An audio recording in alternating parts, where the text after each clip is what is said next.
রব্বুল আলামিন, আয় আল্লাহ, আমাদের নেত্রী আজকে দুনিয়া থেকে চলে গেলেন, 30 দিন হলো। আয় আল্লাহ, আমরা প্রতিদিন কোরআন তেলাওয়াতের মাধ্যমে আল্লাহ কোরআন খতম করি।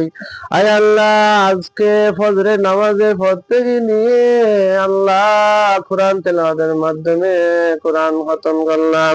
রব্বুল আলামিন আমাদের কোরআন খতমের সওয়াবের হাদিয়াকে লক্ষ কোটি গুণ বৃদ্ধি করিয়া আমাদের সাবেক প্রধানমন্ত্রী মরহুমা বেগম খালেদা জিয়ার কবরের মধ্যে সওয়াব পৌঁছায় দাও আল্লাহ। ইয়া রব্বুল আলামিন, আমাদের নেতৃপাশে মরহুম শহীদ রাষ্ট্রপতি আল্লাহ জিয়াউর রহমান শুয়ে আছেন। আয় আল্লাহ, ওনার কবরের মধ্যে সওয়াব পৌঁছায় দাও আল্লাহ।